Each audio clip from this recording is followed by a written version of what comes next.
책 보고 수행한다는 거. 물론 테크닉적으로는 뭐 비슷하게 한다고 할 수 있겠죠. 책에서 이렇게 해라 저렇게 해서 놓고 있으니까. 근데 가장 기본적으로 어떤 마음으로 수행해야 되는지 이런 건 책에 쓰기가 참 힘들거든요. 어떤 마음으로 수행해야 되는지, 어떤 걸 볼 때 어떤 견해로 봐야 되는지, 그런 것은 자기 스스로 책을 보면서 자기 스스로 안다는 건 참 힘든 일이에요. 수행의 목적 자체가 좋아지기 위해서 수행하는 것이거든요. 내가 행복해지기 위해 수행하는 거예요. 근데 거사님은 수행을 처음 시작했을 때 야 재밌겠다 해서 좋은 마음으로 시작했겠죠. 처음에는 가볍게 좋아졌을 거예요. 근데 수행을 계속 시간이 지나면서 점점 수행 자체가 의무가 되기 시작했고, 수행 자체가 점점 압박감이 되기 시작했고, 그리고 욕심으로 장시간 수행하다 보니까 그것에 대한 부작용이 생겨나거든요. 그리고 그런 결과로서 수행함으로써 더 안 좋아지는 것, 수행함으로써 마음의 조건이 더 안 좋아지는 것, 이런 것도 지금 체험하고 있지 않습니까? 그러니까 수행의 문제가 아주 많은 거죠. 수행을 바르게 할 수 있는 방법을 바꾸셔야 될 거예요, 수행에 대해서. 이제 교사님께서 이제 우선 지금까지 자신의 노력으로 수행해왔잖아요. 자신의 노력으로 수행하는데, 그것, 뭐, 지금 당장 어떤 수동적으로 알아서 해나가는 것이 되어야 된다라고 말하지 않습니다. 할 수 있는 만큼 하세요. 할 수 있는 만큼 하는 건 거사님 같은 경우 지금 어떻게 해야 되는가? 우선 가볍게 할 수 있어야 돼요. 가볍게. 자세히 보려고 하지 마세요. 지금까지는 호흡을 계속 자세하게 보려고 그랬거든요. 호흡을 계속 자세하게 보려고 그러셨어요. 호흡을 자세하게 보려고 그러셨는데 호흡을 자세하게 보려고 하지 마세요. 그리고 호흡도 아니다 사실요. 숨을 쉬지 않습니까? 호흡이라고 부르지만 실제 호흡 자체는 우리가 알 수가 없어요. 우리가 알 수 있는 건 느낌이거든요. 느낌을 통해서 호흡이 그러할 거라고 짐작하는 거예요, 사실은. 실제 느낌이에요. 그렇죠? 그렇지 않습니까? 호흡을 어떻게 보겠어요? 공기의 흐름인데. 아는 건 느낌이에요. 호흡을 통해서 이런 느낌으로 봐요. 실제 있는 건 느낌이거든요. 거사님이 호흡을 통해서 일어난 느낌을 봐요. 느낌을 볼 때 이 느낌을 가볍게 아세요, 가볍게. 그게 있다라고 가볍게 아는 정도면 돼요. 이렇게 가볍게 알게 되면 자연스럽게 마음이 다른 걸 알 거예요. 그렇게 일어나는 걸 또 가볍게 알아가면 돼요. 그리고 이걸 알고 난 뒤에 다시 호흡으로 돌아와야 될 필요가 전혀 없어요. 호흡이 알아지면 알겠지만 호흡을 알기 위해서 애써 마음을 갖고 와서 다시 호흡이 올 필요가 없습니다. 이걸 또 가볍게 알게 되면 마음이 자유로우면 또 다른 걸 또 알아요, 마음이. 그럼 그걸 또 옮겨주면 돼요. 그리고 그렇게 해나가다가 알아진 게 없으면은 뭐가 일어나고 있지라는 질문을 통해서 새롭게 일어나는 걸 또 알면 돼요. 그리고 자선할 때 자꾸 호흡에 집중이 되면 경영을 많이 하세요, 경영. 걷는 명상. 걷기 명상을 많이 하세요. 걷게 되면 자연스럽게 마음이 활발해져요. 마음이 활발해지면 자연스럽게 많은 것들이 알아져가요. 걷게 되면 자연스럽게 바람의 느낌, 손에 흐르는 느낌, 뺨에 스치는 바람들, 이런 것들이 내가 알려고 애쓰지 않아도 자연스럽게 알아집니다. 이런 걸 계속 알아가시면 돼요. 계속 가볍게 알아가는 것을 계속 해 나가셔야 돼요. 그렇게 해서 마음의 균형을 맞춰가야 되거든요. 지금은 어떤 욕심을 한 수행을 통해서 마음의 균형이 많이 무너진 상태죠. 그러니까 스스로 문제의식을 가지셔야 돼요.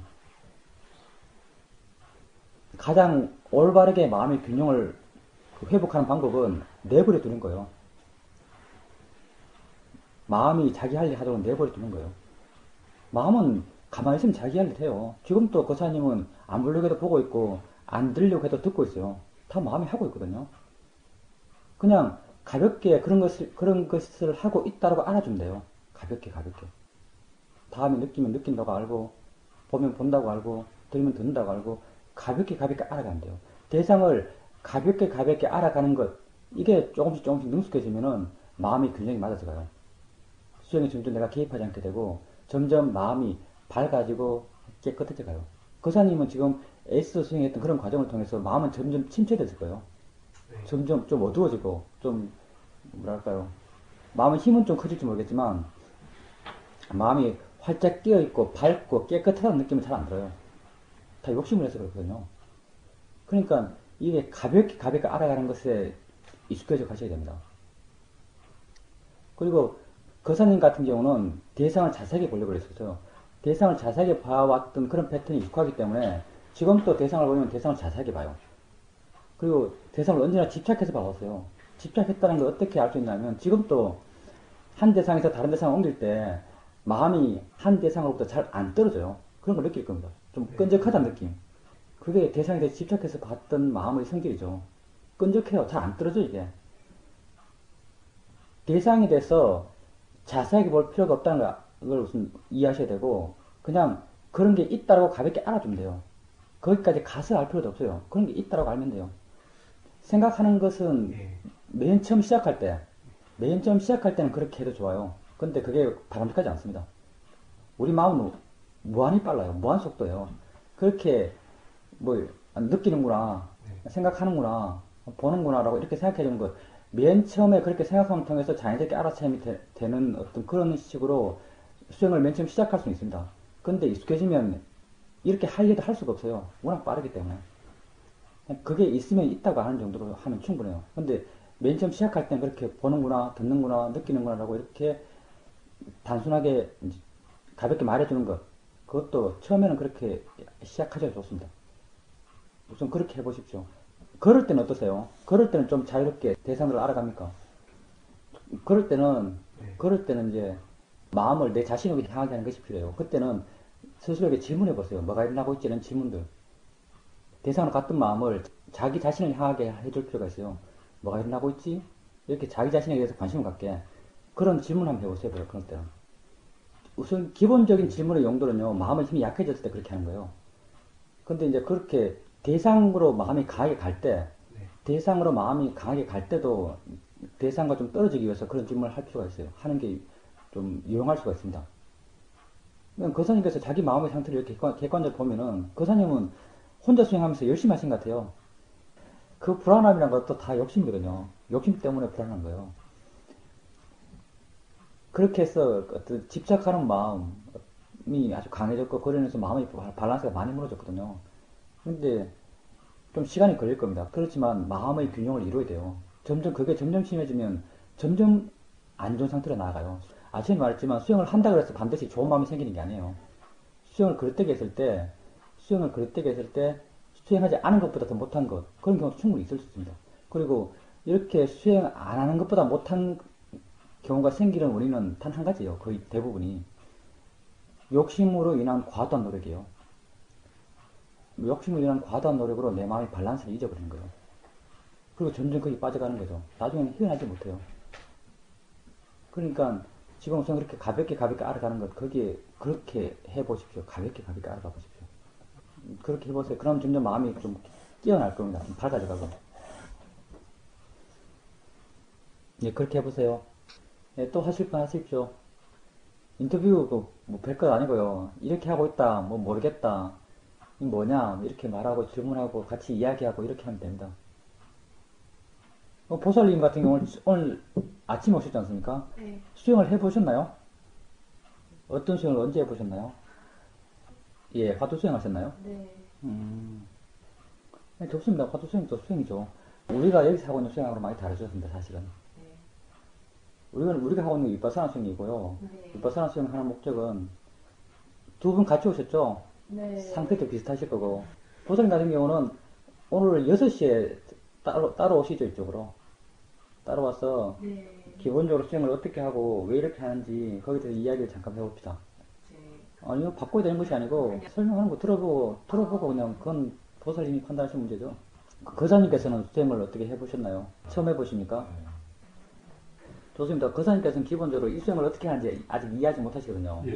지금 말씀하신 것도 마찬가지고 말씀하시는 것도 이 수행이 사실 이 수행과는 전혀 다른 이야기를 하고 계세요. 수행도 다양한 수행법이 있고요. 다양한 수행법이 있고 그 각각의 수행법마다 다양한 이야기를 해요. 그러니까 뭐 이빠사나 수행이다라고 하더라도 한 수행법 가지고 또 한 수행법과 또 다른 수행법이 전혀 달라요. 다른 말을 하죠. 거사님께서 지금 하고 있는 말씀은 여기서 하는 수행하고는 다릅니다. 그리고 이제 거사님께서 수행할 때 어떤 특정 뭐 동작이나 어떻게 앉아야 된다, 어떻게 걸어야 된다 이런 게 있지 않느냐 말씀하셨는데 우리는 그런 거 없어요. 우리는 자기가 앉고 싶은 대로 앉고 걷고 싶은 대로 걷고 그렇게 하라 그래요. 그리고 거사님께서 이제 호흡에 대해서 호흡을 이렇게 이제 보고 뭐 고야기 하고 이렇게 말씀하시는데 그것도 뭐 그 호흡과 관련된 수행을 하는 데 있어서 그렇게 말할 때도 있어요. 근데 우리는 수행 주제가 특정화되어 있지 않아요. 호흡이 우리 수행의 주제가 아니에요. 우리 수행의 주제는 우리가 알 수 있는 모든 것이요. 우리가 알 수 있는 모든 것이 우리 수행의 대상이에요. 우리가 알 수 있는 게 뭐 단순하죠. 보는 거 알 수 있지 않습니까? 보지 않습니까 지금? 듣는 거 알 수 있지 않습니까? 듣지 않습니까? 엉덩이에 앉아있을 때 엉덩이 느낌 있지 않습니까? 이런 것들이 다 우리가 알 수 있는 대상들이죠. 알 수 있는 대상들이 우리 수행의 대상이에요. 그 중에 그 어떤 것도 다른 것보다 더 중요한 대상이 아니에요. 우린 그렇게 알 수 있는 것을 알라라고 말해요. 거사님이 걸을 때 동작만 신경 쓴다고 말씀하셨지만 실제 동작을 어떻게 알 수 있겠어요? 느낌이 있으니까 동작을 아는 거예요. 눈을 앞으로 보면서 발이 움직이는 걸 알아요. 어떻게 알겠어요? 발을 안 보고 있는데. 느낌이 있기 때문에 아는 거예요. 실제 느낌이에요. 움직임이 아니고. 그냥 그렇게 느낌이 있으면 느낌이 있다고 알면 돼요. 어느 특정 부위에서 어떠한 느낌이라고 우리는 구분하지 않아요. 그냥 느낌이 있으면 느낌이 있다고 알면 돼요. 어디 있는 것이 되었든 어떤 느낌이 되었든 우린 거기에 대해서 관심이 없어요. 느낌은 느낌 있다고 알고 보면 본다고 알면 돼요. 그게 무엇을 보고 어떻게 보고 하는 관심이 아니에요. 아주 단순한 6가지 감각기관의 1차적 작용이에요. 눈은 본다는 것. 이게 눈의 기본적인 작용이죠. 귀는 듣는다는 것. 이게 귀의 기본적인 작용이에요. 피부는 느낀다는 것. 이게 피부의 기본적인 작용이죠. 그런 작용이 있으면 작용이 있다고 아는 거예요. 보면 본다고 알고, 들으면 듣는다고 알고, 느끼면 느낀다고 알면 돼요. 이 대상들은 계속 바뀌어가죠. 마음이, 우린 이렇게 빨리빨리 대상을 바꾸면서 알기를 원해요. 마음이 가볍게 끼어있으면 이게 돼요. 대상에 집착하고 대상을 자세하게 보려고 그러면 이게 안 돼요. 근데 마음이 깨어있고 가볍게 되면 보면 본다고 할 때 자연스럽게 내가 보는 쪽에 주목하고 있지만 마음은 자연스럽게 들어요. 이게 왜 중요한가? 자연스럽게 듣는다는 게 왜 중요한가? 수행이라는 게요, 뭔가를 만들어내기 위해서 하는 게 아니에요. 수행이라는 게 뭐 어떻게 깊이 들어가서 뭔가 없는 뭔가를 찾아내는 게 수행이 아니에요. 수행은 있는 그걸 이해하는 거예요. 있는 그거 우리 자신을 말해요. 우리 자신이 이렇게 있지 않습니까? 보면서, 들으면서, 느끼면서, 생각하면서 우리 존재가 지금 현재 이렇게 있어요. 이걸 이해하고자 하는 것이 위파사나 수행이에요. 그걸 이해하기 위해서 보는 걸 알아차림하고, 듣는 걸 알아차림하고, 느끼는 걸 알아차림하는 거예요. 그리고 내가 이렇게 볼 때도, 오늘도 말했지만, 하나를 보고 있죠. 이렇게 내가 하나를 봐도, 눈이 자연스럽게 옆에 걸 봐요. 거사님께서 한 사람을 보면서 옆에 있는 사람은 안 볼 수 있어요. 근데 마음의 절대명제가 마음은 한 대상이 한 마음이거든요. 대상에 대한 마음이 달라요. 이 사람 보는 마음과 내가 이 사람 보는 마음과 저 사람 보는 마음은 달라요. 나는 의지적으로 이 사람 보려고 해도 다른 마음은 지가 알아서 다른 사람을 봐요. 다른 마음이 자기가 알아서 다른 사람을 본다는 게 아주 중요해요. 왜냐하면 이게 내가 하는 게 아니기 때문에. 마음이 자신의 고유한 성질대로 자기 작용하고 있는 거예요. 우린 이걸 확인하고 싶어요. 왜냐하면 이게 자연스러운 우리의 어떤 본 모습이기 때문에 마음이 조건 따라서 일어난다는 것, 연기에서 일어난다는 모습이기 때문에 조건 되니까 자기 일 해나가는 거예요. 우리는 이걸 이해하고 싶어요. 그런 이해를 하기 위해서 우리의 알아채는 방법은 수동적이에요. 내가 본다고 가볍게 알게 되면 자연스럽게 마음은 소리를 들어요. 그 사람이 지금 내 소리를 들으려고 노력하지 않죠. 근데 마음은 들어요. 지가 알아서. 이게 중요하죠. 내가 하나를 본다는 의식을 두고 있어도 마음은 자연스럽게 소리를 들어요. 그럼 우리는 그 소리 듣는 걸 확인하는 거예요. 아, 듣고 있구나라고 알아요. 내가 가볍게 소리를 알고 있으면 마음은 지가 알아서 또 느낌을 알아요. 손의 느낌 됐든 엉덩이 느낌 됐든 느낌을 알면 느낌이 있다고 가볍게 아는 거예요. 내가 또 가볍게 한 느낌을 알고 있으면 또 마음은 지가 알아서 또 다른 느낌을 알아요. 그런 느낌이 있다 또 아는 거예요. 마음이 스스로 해나가는 것을 확인해 가는 거예요. 이렇게 계속적으로 이렇게 앞서 해가 보세요. 점점 마음이 점점 빨라지고 점점 가벼워져요. 점점 이렇게 아는 게 쉬워져 가요. 점점 마음이 대상으로 물러나게 되죠. 이렇게 되었을 때 우리가 여기서 말하는 실제하는 성질과 작용에 대한 이해가 생겨납니다. 그건 좀 나중 이야기죠. 실제하는 성질과 작용에 대한 이해가 생겨나요. 실제하는 법을 대상으로 수행할 수 있는 것이죠. 존재의 본질에 대한 더 깊은 이해가 생길 수 있는 어떤 알아차림 조건이 되나가요. 이런 조건을 만들어가기 위해서 지금 이렇게 우리가 알아차림 해나가는 거죠.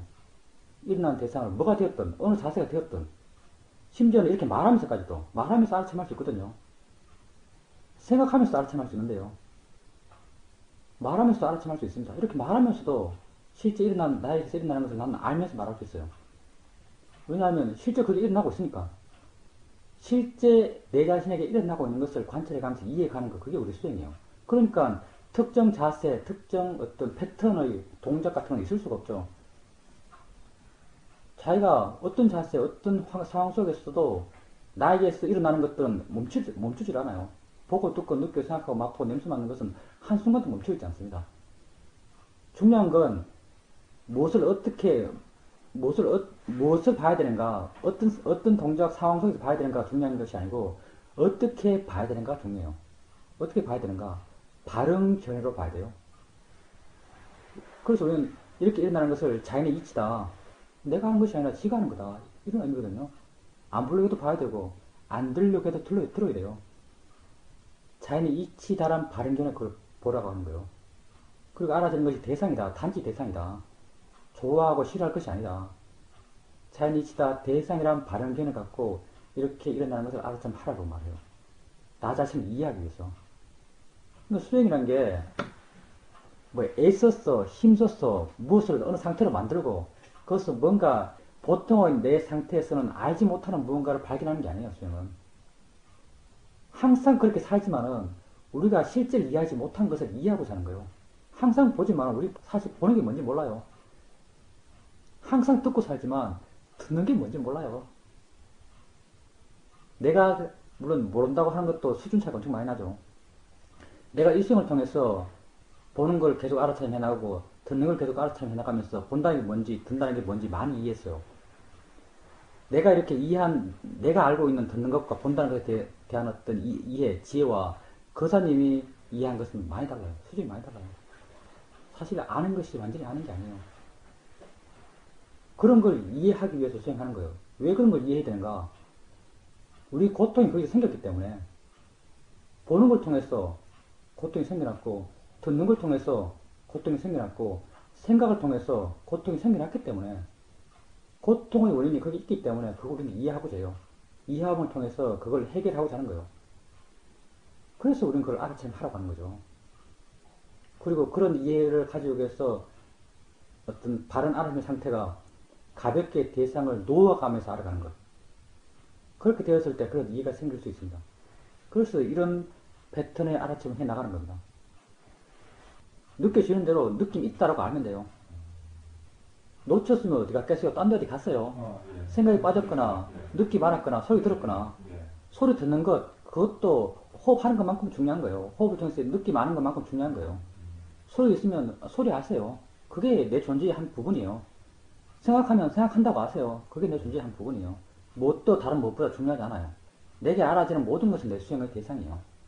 호흡 있으면 호흡 있다고 알고, 느낌 있으면 느낌 있다고 알고, 생각 있으면 생각 있다고 알고, 소리 있으면 소리 있다고 알고, 그렇게 가볍게 대상을 옮겨가면서 알아가 보십시오. 예, 거사님 6시 오시면 되고요. 예, 보살님은 수행을 어떻게 하고 계십니까?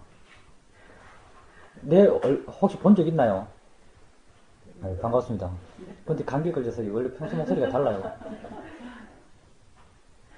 좋습니다. 우선 이제 강한 대상의 경우, 보살님 같은 강한 대상은 이건 다 생각이죠, 사실은. 네. 예, 과거의 생각이죠, 과거의 생각. 네. 과거의 어떤 것에 대한 생각이고, 어떤 인물이 되었던, 어떤 상황이 되었던, 어떤 그런 것에 대한 그 강한 대상일 거예요. 네. 그리고 그 강한 대상은 보살님이, 웬만하면 아주 좋아하는 어떤 대상일 경우가 많겠죠. 네. 보살님이 아주 좋아하는 대상이었을 거고, 네. 그리고 그게 기분이 어떤 상황에 처한 어떤 그런 이야기들일 텐데, 네. 지금은 생각은 남아있거든요. 지금은 생각은 남아있다고요. 그게 보살님 마음에 아주 강하게 남아있기 때문에 그렇죠. 어떤 강한 집착의 대상으로서 그 잔재가 아주 뿌리 깊게 있기 때문에 쉽게 극복되지 않아요. 근데 이제 그런 것들이 아주 강하기 때문에 지금 또 함몰되기도 하고, 그리고 함몰된 자신을 싫어하기도 하고, 이런 게 반복되는데, 좋습니다. 근데 보살님께서 이제 수행은 아주 입체적이에요. 보살님이 지금 다루고 있는 것은 상당히 단편적이거든요. 대상이 있고, 대상에 내 마음의 반응이 있고, 내 마음의 반응을 바르게 해야 되는가, 바르게 하지 않아야 되는가. 바르게 하지 않았을 때, 함몰되었을 때, 보살님은 함몰된 그 자체에 자신을 비판하세요. 근데 수행은 이것보다 좀 더 광범위해요. 여기 머물잖아요. 좀 더 입체적이에요. 보살님에게 어떤 상태가 되었든, 무엇이 되었든 그 수행의 대상이에요. 보살님이 알 수 있기 때문에. 보살님 스스로 대상이 돼서 미안한 마음을 가져요. 그럼 그 미안한 마음이 수행의 대상임을 알아야 돼요. 미안한 마음 그 자체가 수행의 대상이요. 내가 미안함을 느끼고 있음을 대상으로 삼아서 알아차림 해보세요. 그러면 보살님 마음이 거기에 대해서 균형이 가져가요. 만약 함몰되어서 마음이 침체돼 우울해지죠. 아주 우울해져요. 그럼 우울함 그 자체가 수행의 대상이에요. 그게 보살님이 1차적 수행의 대상이에요. 우울하구나라고 이렇게 알아보세요. 알면 자유로워요. 아는 마음의 힘만큼. 보살님 알게 되면은 그것은 대상이 돼요. 그건요, 우리 마음이 항상 얇기 때문에 그래요. 보살님 마음이 힘이 좋을 때는, 보살님 마음의 힘이 좋을 때는 그게 문제가 안 돼요. 극복할 수 있어요. 그리고 대상을 볼 수도 있고, 그리고 그렇게 마음이 설령 다치더라도 다친 자신을 또 대상을 볼 수도 있어요. 근데 마음의 힘이 항상하지가 않아요. 지혜도 계속 있지가 않아요. 지혜의 힘이 약할 때는 아주 사소한 것도 쉽게 무너져 버려요. 그렇기 때문에 그게 안 되는 거죠. 그럴 때는 뭐 다양한 방법을 쓸 수 있습니다. 보살님이 이제 피하는 방법도 하나의 방법이에요. 마음의 힘이 약해서 안 된다. 마음의 힘이 약해서 쉽게 대상이 빠진다 그러면 자해명상 같은 거 해볼 수 있습니다.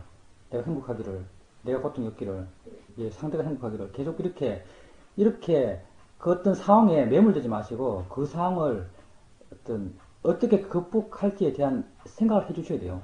그리고 그것을 자꾸 쓰셔야 돼요. 고살님께서 극복하기 위한 바른 노력을 계속 해 나가셔야 돼요.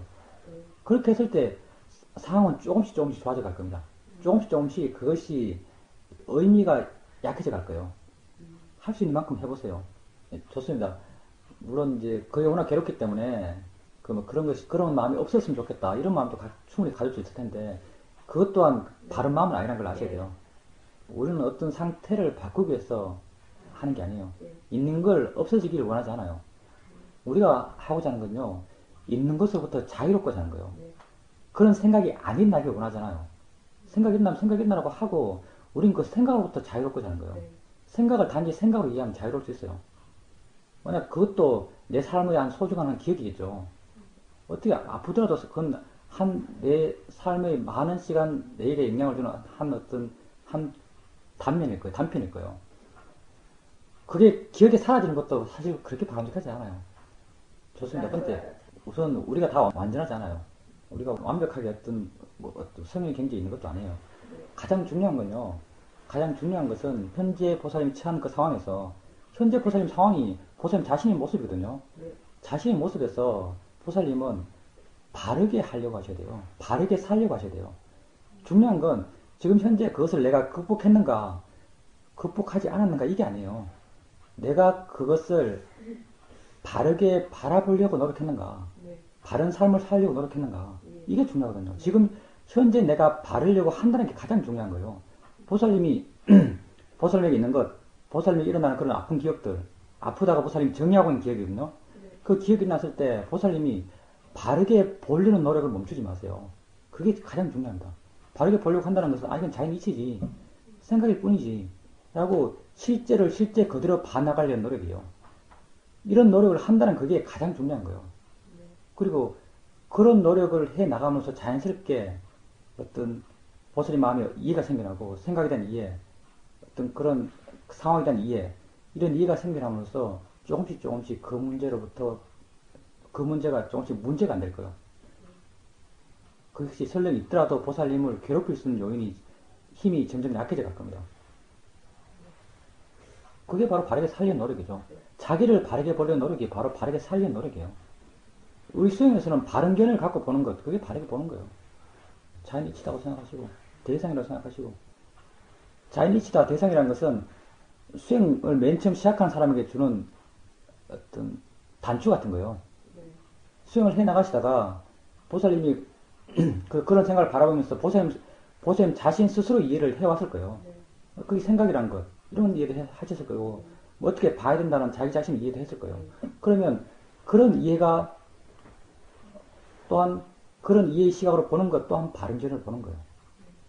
그렇게 바르게 보려는 노력을 계속 하셔야 됩니다. 일반 수행에 있어서 보살님이 알아차림 하실 때 보살님이 어떤 개인적 노력으로 알아차림 하지는 않습니까 지금? 가만히 있으면 대상들이 다 알아지는 겁니까? 네, 좋습니다. 그럼 그건 대상에 집착이 없고 평안하게 네. 대상들을 대할 수 있단 말이죠. 예. 그리고 그 대상들이 마음 힘이 좋을 때는 자연스럽게 알아주고 있죠. 예. 소리도 자연스럽게 들리고 있고 느낌도 자연스럽게 알아주고 있어요. 예. 그리고 보살님께서는 그런 것을 알기 위한 개인적 노력이 필요하지 않아요. 수행에서. 예. 아니 그렇게 할 수 있다면요. 그렇게 알아채면 된다면 예. 그렇게 좀 잘 된다 싶으면은 아는 걸 확인해 보세요. 아는가라고 물어보세요.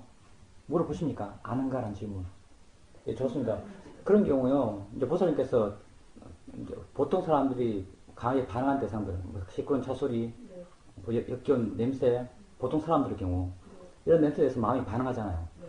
마음이 반응하지 않을 때 물론 반응하지 않는다는 것 자체 가지고 그걸 대상으로 깊이 이해했다라고 말할 수는 없어요. 사실은 그건 또 다른 문제예요. 아, 그러니까 반응하지 않는 결과를 갖고 원인을 여러 가지로 이야기할 수가 있어요. 한 가지 원인을 꼭 집어서 말할 수가 없어요.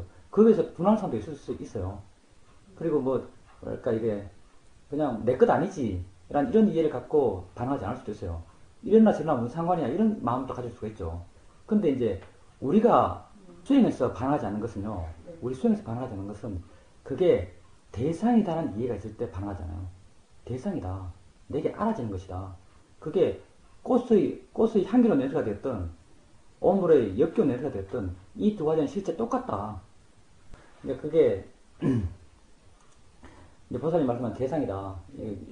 우리가 처음 수행을 이야기할 때는 뭐 대충 거칠게 수행을 어떻게 한다, 수행 방법론적으로 약간 처음 초반기 약간 진행들 여기 대해서는 이야기를 하기는 쉬워요. 근데 좀 더 들어가서 좀 깊이 들어가면 말 한마디 가지고 그 천리 말이 떨어져요. 네. 그래서 아주 말하기가 애매해요. 맞아요. 근데 보살님 대상이란 말을 쓰셨는데 보살님이 말하는 대상이라는 것은 이제 수행의 대상, 예. 나의 알아채는 대상 이런 의미의 뉘앙스가 강해요. 근데 이제 처음에는 맨 처음 수행할 땐 그렇게 대상을 알아가요. 예. 근데 나중에 대상이다라는 것은 이해도 거의 지혜의 깊이가 끝이 없어요. 네. 대상이라는 것이 전혀 뭐랄까 새로운 각도로 조금씩 이해가 돼요. 알아진다는 게 뭔지 조금씩 이해가 돼요. 알아진다는 게 뭔지, 냄새 난다는 게 뭔지, 들린다는 게 뭔지 이런 것에 대한 이해들이 조금 생겨나요. 그러면서 대상이 뭐다라고 하는 것에 대한 이해도 점점 바뀌어가요. 단지 수행의 대상 이런 의미가 아니에요. 점점 그 깊이가 깊어져 가요. 그러니까 내가 말하고 싶은 게 뭐냐면요. 이런 이해가 어떻게 가능했는가, 이런 이해적 깊이가 어떻게 깊어져 가는가, 이렇게 이해의 깊이가 깊어져 간다는 게 뭘 말하냐 하면요. 그 대상보다 그만큼 더 자유로워져 간단 말이거든요. 예. 이해가 깊으면 깊을수록 더 자유로운 거예요. 예. 생각도 마찬가지예요. 생각도 대상이거든요. 예. 보살님은 생각을 알아채는 대상 정도의 수준에서 보겠지만 알아진다는 게 뭔지에 대한 이해가 깊어져 가면 점점 이 생각도 자유로워져 가요. 그러면 우리가 왜 어떻게 이런 대상이 뭐다, 알아진다는 게 뭐다, 그것에 대한 이해들이 깊어져 갈 수 있는가? 안다는 것에 대한 이해가 깊어져 갔기 때문에 그래요.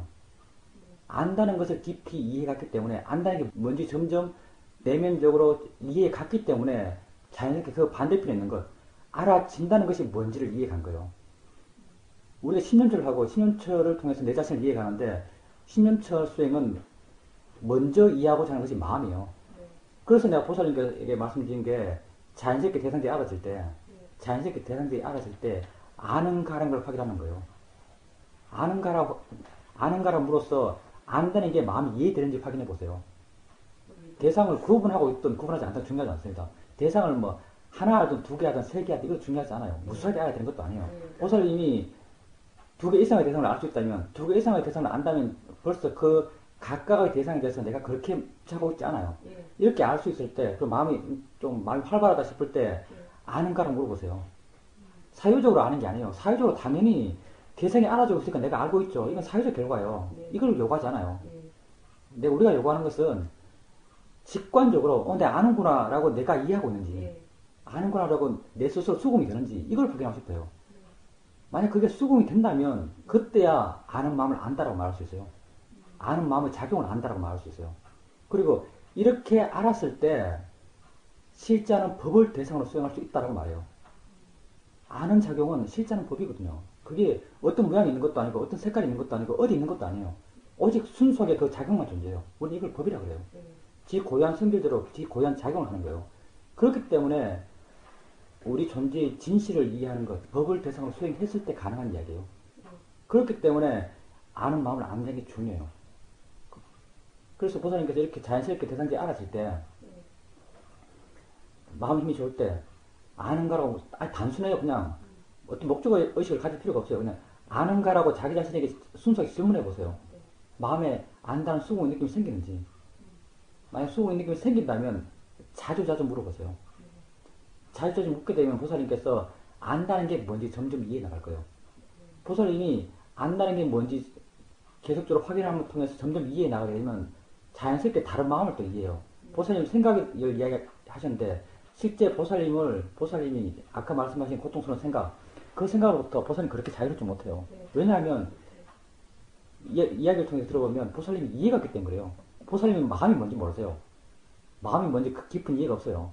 마음이 뭔지에 대한 깊은 이해가 없다는 것은 생각한다는 게 뭔지에 대한 깊은 이해가 없는 거예요. 생각하는 것도 마음이거든요. 생각한다는 게 대한 깊은 이해가 없다는 것은요, 생각에 대한 깊은 이해가 없는 거예요. 보살님은 날 괴롭힌 생각과 날 죽었게 하는 생각이 똑같다는 것에 대한 이해가 별로 없어요. 이 두 생각은 똑같은 생각이에요. 실제의 가치는 동일해요. 날 괴롭게 하는 생각이든, 날 죽었게 하는 생각이든, 생각으로서의 실제의 가치는 똑같아요. 여기에 대한 이해가 별로 없어요. 그리고 그런 것들에 대해 또한 알아친다는 것, 생각이 알아친다는 것, 생각의 대상이라는 것, 이런 것에 대한 이해도 그렇게 깊지 않아요.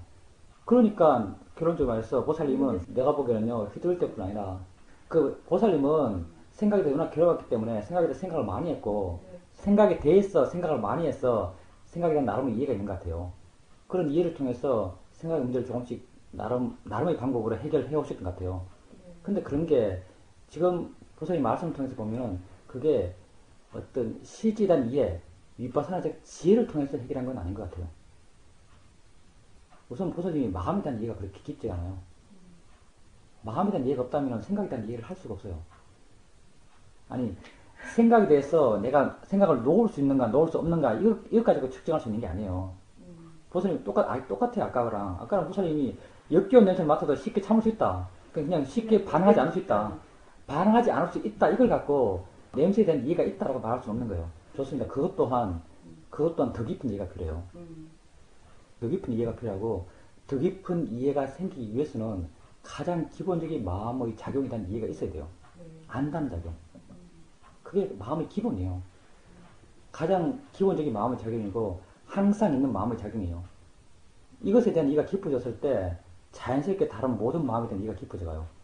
그러면 마음과 더불어 작용한 대상에 대한 이해 또한 깊어져 가요. 그리고 이렇게 되었을 때, 진짜 수행하고 싶어 하는 마음이 생겨나요. 왜냐하면, 재밌거든요. 안다는 게 뭔지 신기해요.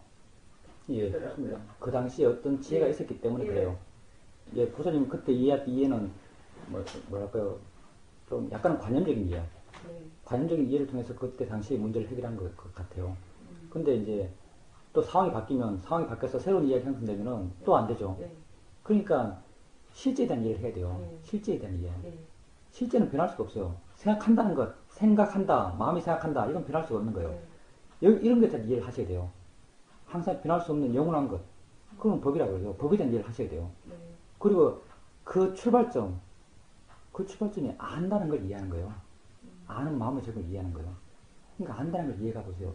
정말 자기 존재에 대해서 알고 싶어 하는 마음 생기는 것은 이 실제를 이해해 갈 때 생겨나요. 실제를 이해해 갈수록 내 존재는 점점 신비해져 가요. 알면 알수록 더 신비해요. 그러니까 수행하고자 하는 마음이 생겨나요. 아는 게 재밌어지고, 수행하는 게 재밌어지고, 좀 더 알아차림 하려고 그러고, 좀 더 이해해 나가려고 그러고, 이런 마음의 힘이 생겨나는 것이죠. 그렇게 위해서는 우선 실제 하는 것을 대상으로 알아차림을 할 수가 있어야 돼요. 그리고 실제 하는 것을 대상으로 알아차림하기 위해서는 보살님의 어떤 자연스러운 알아차림 상태에서 자연스럽게 가만히 있어도 이게 알아져요. 알아질 때 아는가라는 질문을 통해서 안다는 걸 확인해 보십시오. 자주 하는 건 중요한 것이 아니고요. 마음의 힘이 좋을 때 잘 된다, 마음이 힘이 깨어있다, 마음이 활발하다 싶을 때 아는가라는 질문을 하면서 아는지를 한번 확인해 보십시오. 확인되면 자주 하세요. 확인되면. 확인 안 되면 또 확인돼야 된다 꼭 알아야 돼 생각하지 마시고요. 확인이 되면 자주 하시고, 확인 안 되면 그냥 보통적으로 하시면 돼요. 뭐를 확인하는가? 마음이라는 것은 잡아서 알 수 있는 게 아니에요. 보이지도 않아요. 어디 있는 것도 아니에요. 마음의 느낌으로 알아요. 마음의 느낌으로, 내가 아는구나, 안다는 것을 내가 이해하고 있구나라고 마음의 느낌이 생겨나요. 그 느낌을 확인하는 거예요. 그 느낌이 확인되면 자주 물으세요. 계속 그렇게 그것만 물어 나가면 됩니다. 그러면 마음에 대한 이해가 자연스럽게 생겨나고, 더불어서 생각에 대한 자연스러운 이해가 생겨나고, 대상에 대한 자연스러운 이해가 생겨날 거예요. 이렇게 했을 때 지혜로서 보살님이 갖고 있는 문제를 해결할 수 있는 길이 보일 거예요. 그 사님은 사실 보셨는데요. 봤는데 제가 처음 봤어요. 같은 말 아니겠어요? 알기 때문에 깨어있다고 말할 수 있는 것이죠. 알미 있으면 깨어있는 거죠.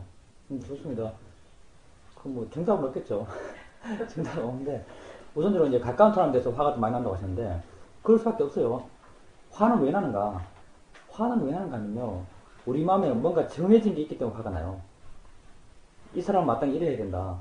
이 사람과 나의 관계는 이러하기 때문에 이러해야 된다. 이렇게 마음에 정해진 것이 있을 때, 그 정해진 것대로 되지 않았을 때, 내가 정한 것의 범위를 넘어섰을 때 우리 마음에 화가 나요. 삼심과 화와 욕심은 함께 움직이죠. 욕심은 그 정해진 게 지켜지길 바라는 마음이에요. 이 정해진 게 지켜지기를 바라는 욕심이 이루어지지 않으면 화가 나는 거죠. 욕심과 화는 함께 움직여요. 그리고 가까우면 가까울수록 이게 강력해요. 왜냐면 아주 뭐 오랫동안 이게 축적된 기준 하에서 만들어진 기준 아니겠어요? 그게 좀 아주 강력하죠.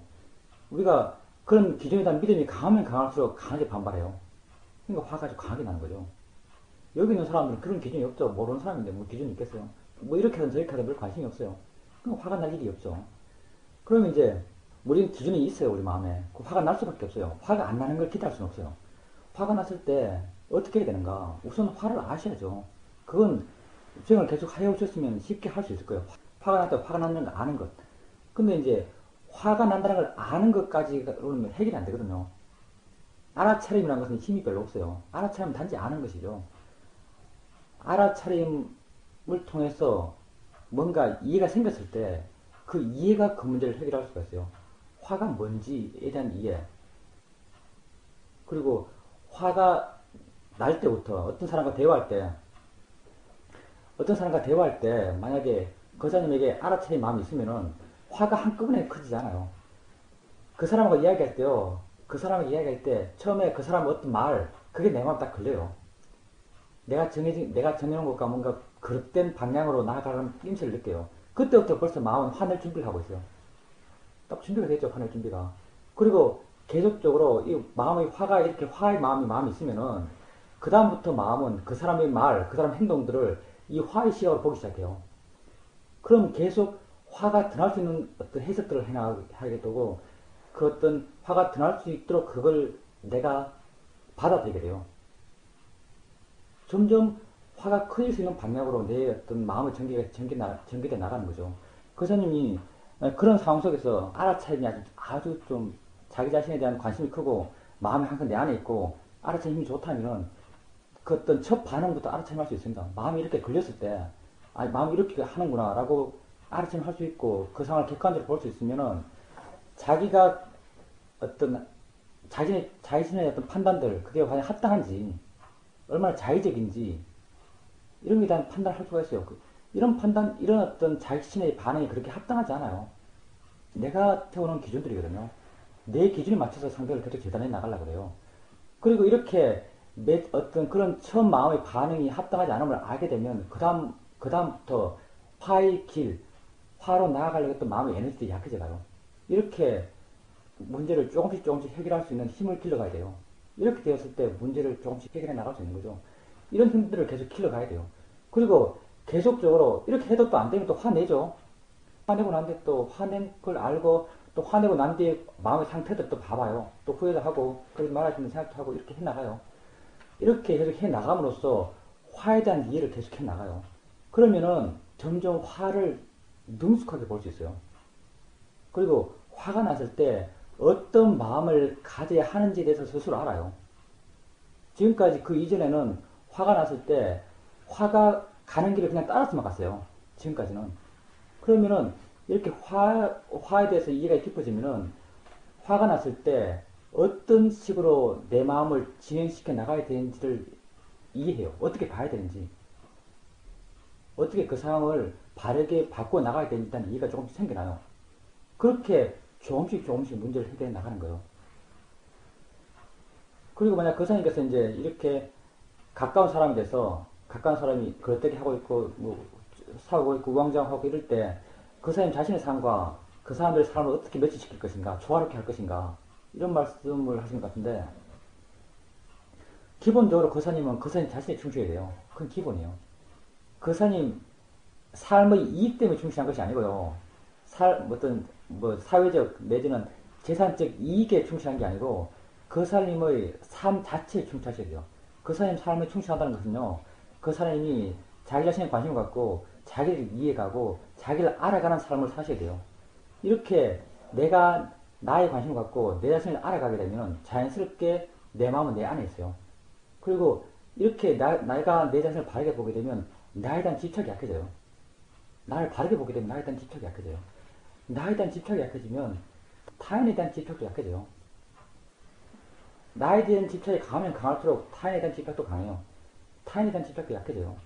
그 사님께서 나에 대한 집착이 강한 상태에서 다른 사람, 저희 잘못됐네, 이렇게 해야지 저렇게 해야지라고 이렇게 말해주죠. 말해주고 충고해주고 방향을 가르쳐 주려고 그러죠. 이럴 때는 그렇게 말해주는 마음의 에너지가 어디서 오는가? 그 사람 자신에서 와요. 자신의 판단 기준이에요. 그리고 그 안에는 그 사님 자신에게 유리한가 불리한가에 대한 어떤 계산도 깔려있어요. 많은 경우. 나에 대한 내다라는 생각이 강할 때는. 근데 그 사님이 자기 삶에 충실하고 자기를 이해가고 자기를 알아갔을 때 자신에 대한 집착이 약해져요. 타인에 대한 집착이 약해져요. 그런 상황에서도 물론 우리가 지혜가 있기 때문에 바보가 아니기 때문에 상황 판단을 해요. 그 사람이 바른가 바르지 않은가를 이해해요. 바르지 않았을 때 기꺼이 그 사람으로 하여금 이렇게 하면 안 된다, 이렇게 해라 라고 이렇게 말해줄 수 있어요. 이렇게 말해줄 때 이때 마음의 에너지가 어떤가. 그때 기준은요, 이런 어떤 바른 수행 상태, 지혜 있는 상태에서 그런 말을 해줄 때의 기준은 그 사람 자신이 아니에요. 그 사람 자신이 아니고 그 사람이에요. 진정 그 사람에게 필요하다고 생각되는 말을 해줘요. 그 사람에게 필요하다고 생각되는 행동을 해줘요. 이걸 우리는 진짜 불교적 자유라고 그러죠, 이걸. 내가 하고 싶어서 내게 필요한 걸 말해준 것이 아니고, 많은 번뇌에서 하는, 우리가 뭐 다른 사람을 위해서, 너를 위해서 이야기해 주는데 하면서 이야기하는데 대부분이 말은 그렇게 하죠. 실제는 다 자기가 하고 싶은 이야기를 해요. 자기 중심적으로. 근데 그 사님이 이렇게 자기 스스로를 이해하고 지혜가 있게 삶을 살아가실 때, 그때는 그렇지 않아요. 다른 사람에게 그렇게 집착이 없기 때문에 그 사람이 잘 되고 잘 되지 않고에 대해서도 그렇게 목매 있지 않아요. 이럴 때 그 사람이 그 사람에게 충고해주고 해줄 때는 정말 진정 그 사람을 위해서 해줘요. 그 판단 기준 자체가 그 사람이에요. 그리고 또 이럴 때는 그 사람이 설령 내 말대로 하지 않고 계속 나쁜 길을 가더라도 내 마음에 충격이 그렇게 없어요. 왜냐하면 집착이 없기 때문에. 이렇게 되었을 때 어떤 부교적 의미에서 그 사님은 그 사님의 어떤 할 바를 다 하셨다고 말할 수 있습니다. 그 사람을 위해서 해주신 거예요. 그 사람이 그렇게 되고 안 되고는 그 사람 문제죠. 그 사님은 그 사님의 상황 속에서 그 사님이 할 수 있는 만큼 그 사님 자신을 위해서가 아니고 그 사람을 위해서 할 바를 하셨어요. 그러면 기본적으로 충분하다고 말할 수 있습니다. 이제 어쨌든 가장 기본적인 것은 자기 스스로 충실한 거예요. 자기 스스로 충실한 그게 가장 기본적인 것이에요. 그리고 자연스럽게 내가 내 자신에게 충실하게 되면 자연스럽게 내 주변에 충실해져요. 주변에 충실해지긴 정말 한없이 충실해져요. 충실해지는데 그렇게 집착하지 않아요. 근데 이제 그 깨달았다는 게 어떤 식의 깨달음에 따라 달라요. 어떤 식의 깨달음인가? 좀 깨달음을 이제 두 가지로 구분해서 말할 수가 있겠죠. 관념적 깨달음. 착하게 살아야겠는데 이런 관념적 깨달음. 이런 것도 어느 순간 아주 분명해요.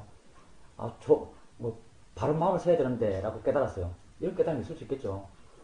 이렇게 깨달았을 때, 그리고 그게 아주 분명했을 때 마음도 아주 좋아져요. 그리고 어느 정도까지 바른 마음을 쓰려고 노력해요. 그리고 바른 마음을 쓰는 자신을 보면서 기분도 좋아져요. 근데 이런 깨달음은 절대 오래 못 가죠. 관념적 깨달음은 오래 못 가요. 왜냐하면 어떤 기준이 없으니까.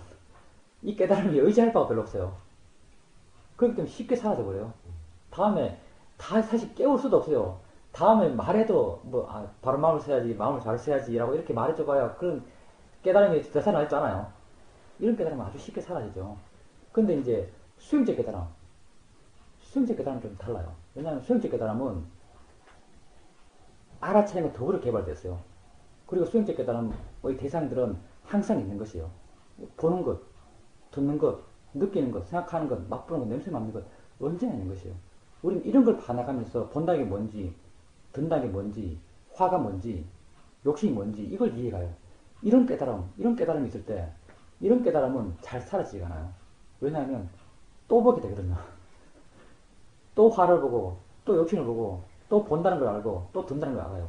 그리고, 이런 깨달음은 아주 분명한 축을 갖고 있죠. 의지점을 갖고 있어요. 뭐냐면, 알아차림이요.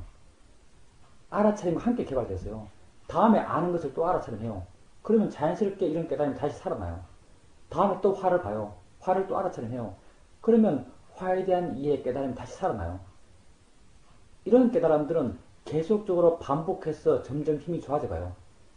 점점 힘이 좋아져 가기 때문에 이런 것들이 우리 삶의 문제를 본질적으로 해결해 갈 수 있어요. 왜냐하면 그 깨달음의 대상이 절대 변할 수 없는 것이기 때문에. 우리의 기본적인 작용은 변할 수가 없어요.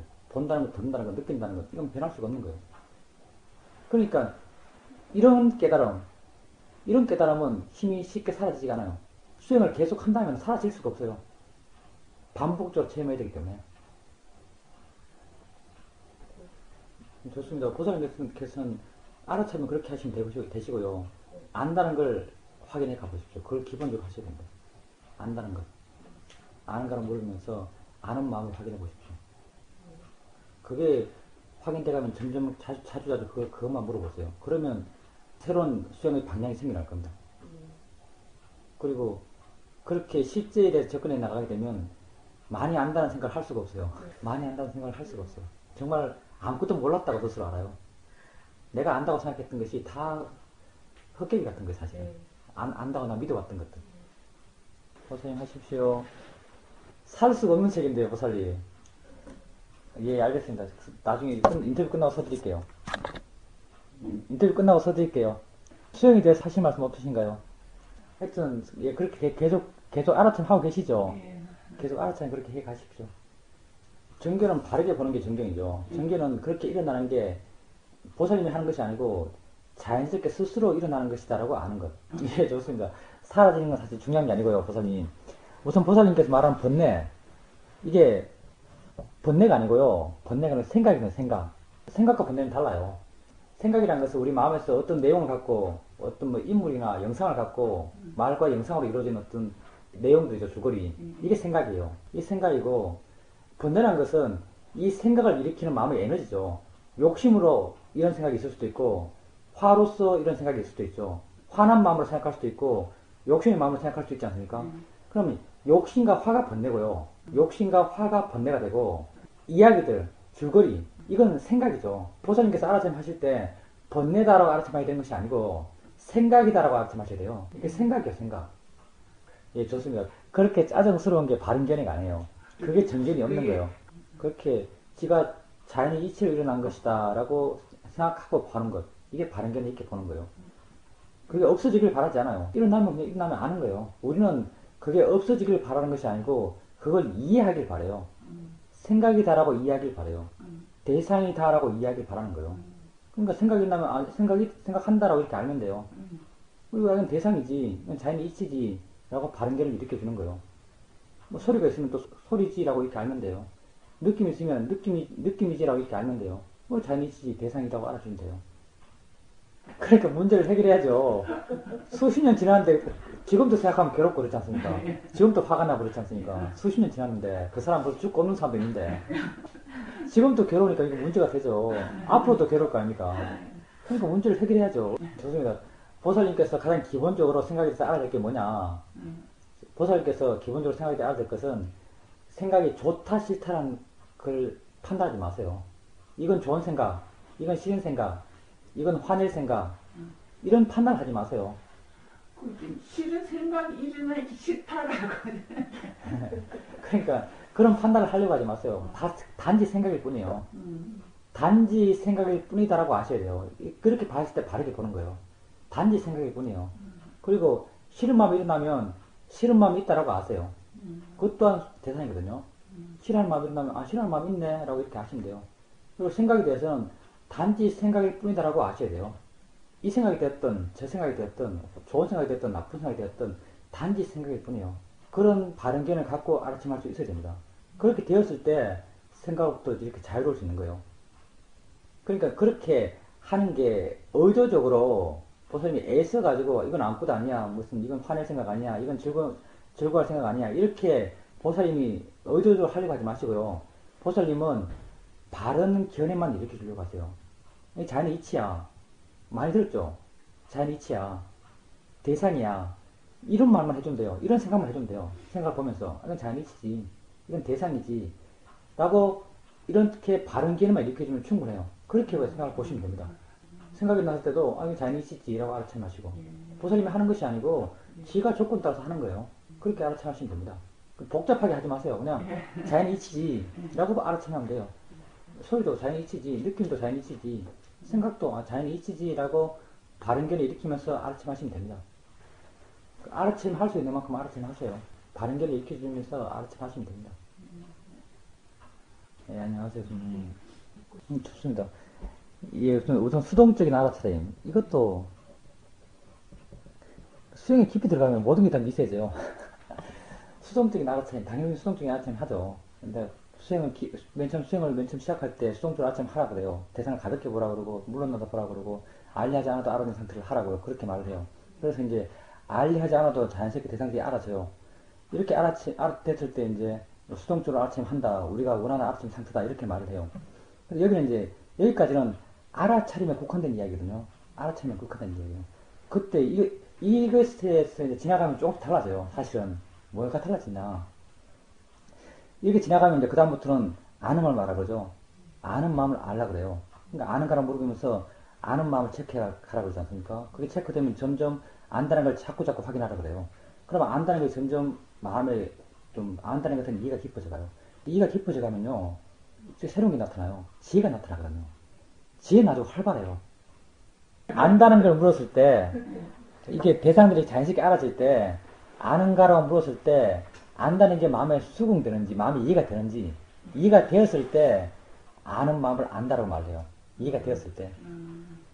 이렇게 아는 마음에 대한 이해가 점점 깊어져 가면요, 안다는 성질에 대한 이해가 깊어져 가면, 성질이라는 것은 정말 깊어요. 다 이해가 안 돼요. 이해할 수가 없어요. 다 이해하면 아라한들이죠. 성질에 대한 이해가 깊어질수록 모르는 부분이 많아져요. 그럼 내 마음에 에너지가 생겨나죠. 알고자 하는 에너지가 생겨나요. 알고자 하는 에너지는 아주 활발해요. 뭔가 궁금하게 생각하고, 뭔가 궁구하게 되고, 뭔가 추구해 가요. 그러니까, 이렇게, 수동적인 상태에서 어떤 능동성이 존재해요. 자발적인 능동성이. 내가 해 나가는 게 아니에요. 수동적인 어떤 알아차림의 전적인 수용의 상태에서 능동적인 마음의 에너지가 발현돼요. 알고 싶어 하는 마음. 그렇기 때문에, 이게 마음이 균형이 맞으면서 그 둘 다 어느 것도 잘 드러나잖아요. 그러니까 내가 이런 이야기를 수정님께 해준 것은 수정님은 좀 이런 것이 부족하기 때문에 너무 수동적이기 때문에 너무 수동적이라는 느낌을 내가 갖기 때문에 이런 말씀을 해드려요. 그러니까 이렇게 마음에서 이런 에너지가 있어야 돼요. 알고자 하는 에너지. 알아차림하는 마음도 기본적으로 알고자 하는 마음을 알아차림 해야 돼요. 그러니까 알고자 하는 에너지는 내가 이제 많이 들었고, 많이 생각했고, 많이 사유해서 어떤 그런 의문, 마음의 내적으로 생기는 의문들, 이런 의문들이 그렇게 작용을 해 나가요. 처음에는. 그리고 실제에 대한 이해가 깊어질수록 실제에 대한 이해가 그런 작용을 해 나가요. 알고자 하는 에너지로서 이렇게 활발함을 일으켜 나가요. 그것도 자발적으로 내가 하는 것이 아니라. 이랬을 때, 고요하지만 끼어있을 수 있는 거예요. 고요함과 끼어있음이 어떤 균형 있게, 조화롭게 정의 상태를 유지해 나갈 수가 있어요. 이런 게 필요해요. 그리고 이제, 좋은 습관, 이건 습관일지 모릅니다. 마음이 그게 반복적으로 하다 보니까, 의뢰의 마음에서, 스님 마음속에 믿음이 있을 줄 몰라요. 의뢰의 한 두세 번은 줘라야 마음이 깨끗해져. 이런 믿음이 워낙 깊이 있기 때문에, 이거 잘 몰라요. 우리가 우리 마음을 잘 모르거든요. 마음속에 그게 있을 수 있습니다. 의뢰 한 세 번쯤 줘야 마음이 깨끗해져서 그다음부터 수행을 잘할 수 있어. 이런 믿음도 있을 수 있어요. 어떻게 됐든 상관없어요. 그러면 그런 대로, 어떻게 하겠어, 우리가. 그런 마음의 조건이 그렇게 됐다면은, 바꿔야 할 필요가 없어요. 그냥 그런 상태가 되면 그런 상태가 된다고 알면 돼요. 그렇게 되면 그렇게 된다고 알면 되고, 졸고 싶어 하는 마음이 있으면 또 있다고 알면 돼요. 그렇게 일어나는 것들 또한 다 조건 속에서 일어나는 것이고, 자연스럽게 받아들일 수 있습니다. 자연스럽게 그걸 알아가면 됩니다. 그리고 이제, 기본적인 수행의 태도에 있어서, 그 업무상 전화하고 수행 시간을 놓치지 않습니까? 이런 말씀을 통해서 들어보면 이제 이런 느낌을 가져요. 스님께서 살아오시면서 패턴화된 삶. 몇 시는 뭐 하고, 몇 시는 뭐 하고, 몇 시는 미사 보고, 몇 시는 뭐 하고, 뭐 하고, 이런 것들. 패턴화된 삶 속에서 그 시간에 그걸 해야 그걸 하는 것이다. 이런 마음의 패턴이 형성될 가능성이 있어요. 지금도 이제 수행해 가면서, 뭐, 이 시간은 좌선하는 시간, 이 시간은 개행하는 시간, 업무 보는 시간은 이제 수행을 못하는 시간, 이런 어떤, 그렇게 마음에 그 시간을 이미 정의하고 그렇게 수행을 하는 느낌도 갖게 되거든요. 가장 바람직한 것은 지금 내가 뭐 해도 상관없다. 지금 어느 순간에도 내게 일어나는 여태까지 가깝게 일어납니다. 어느 상황 속에서 내가 바른 견을 갖고 내 자신이 일어나는 것을 바르게 보고 있으면 그게 바로 수행하는 것이다. 거기에 나는 만족할 수 있다. 이런 견해를 가지셔야 돼요. 그러니까 뭐 밖에 나서 그게 업무와 관련돼서는 내가 강한 집착을 갖고 있는 그런 상황이 있기 때문에 수행하기 힘들 수 있습니다. 근데 그래 가면서 수행할 수 있고 또 생각을 하면서 수행할 수 있고 주의를 보면서 수행할 수 있습니다. 그러니까 잘하려고 할 필요 없다는 거죠. 단지 수행하려고 하시면 됩니다. 그렇게 되었을 때 마음이 느긋해져요. 할 수 없는 상황 되면 할 수 없는 거죠. 근데 그 할 수 없는 상황을 수행할 수 없는 상황이다. 이 시간 좌선해야 되는데 좌선하지 못하니까 수행 안 하는 거다. 뭐 이렇게 생각하지 마시라는 거죠. 어떻게 되었든 어느 상황이 있든 일어나는 것은 뭐 스님께서 이야기하셨죠. 존재라는 것은 6가지 감각에 일어납니다. 거기에 대한 이해가 좀 더 깊어지셨다고 하셨어요. 다 그것 하고 있어요. 우리가 어디에 있든 어느 장소에 있든 어느 시간에 있든 우리가 하고 있는 것은 보고 듣고 느끼고 생각하고 맛보고 냄새맡는 것이요. 실제하는 건 다 이것이에요. 그걸 알고 있으면 수행하는 것인데요. 그걸 바른 견해 갖고 지켜보고 있으면 그게 수행하는 것이에요. 그렇게 하면 충분합니다. 충분하다고 스스로 이해해야 돼요. 그래야 항상 만족하면서 수행할 수 있습니다.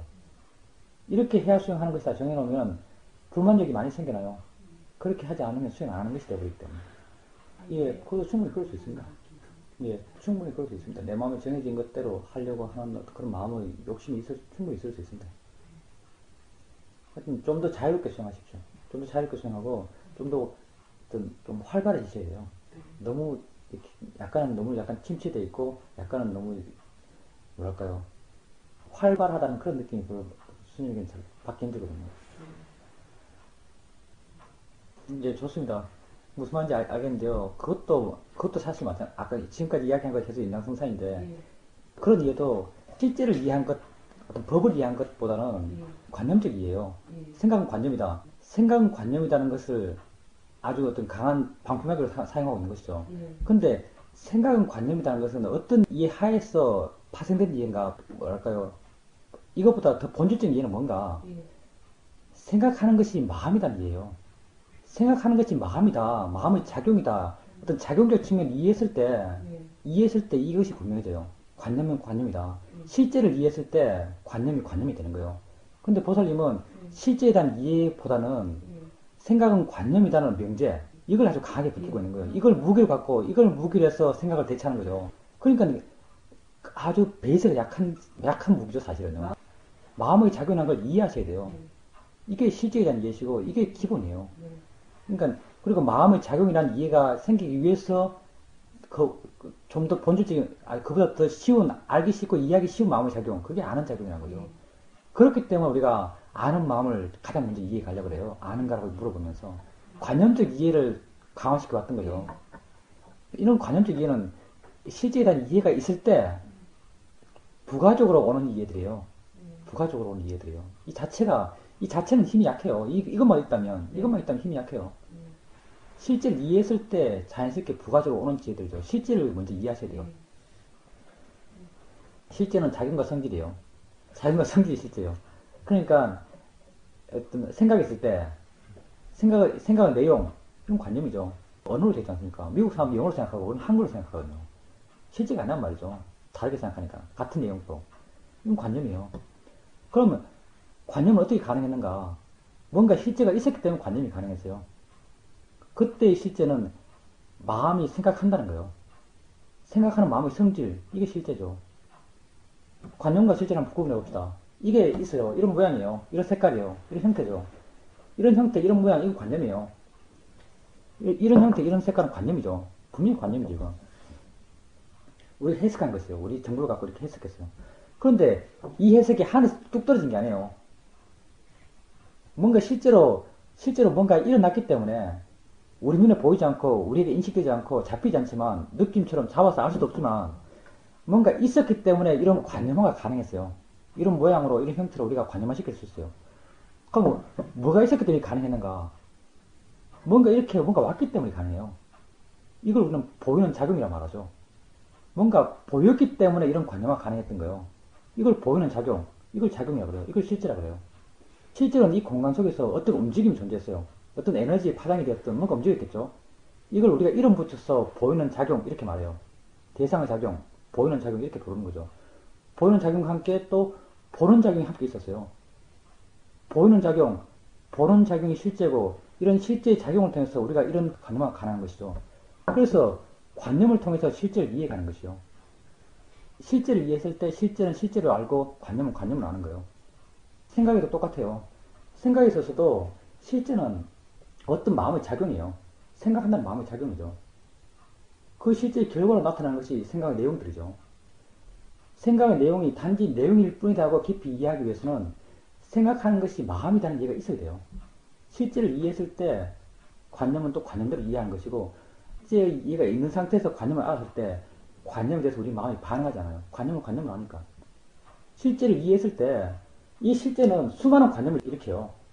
생각하는 마음의 작용, 이 하나의 마음의 작용은 우리가 화낼 생각, 초조할 생각, 즐거운 생각, 기쁜 생각 이런 수많은 내용의 수많은 해석을 가져온 생각들을 일으켜요. 근데 생각하는 마음의 작용이라고 이해했을 때 우리는 이런 수많은 내용에 대해서 마음이 반응하잖아요. 왜냐하면 단지 생각이 뿐이라고 알기 때문에.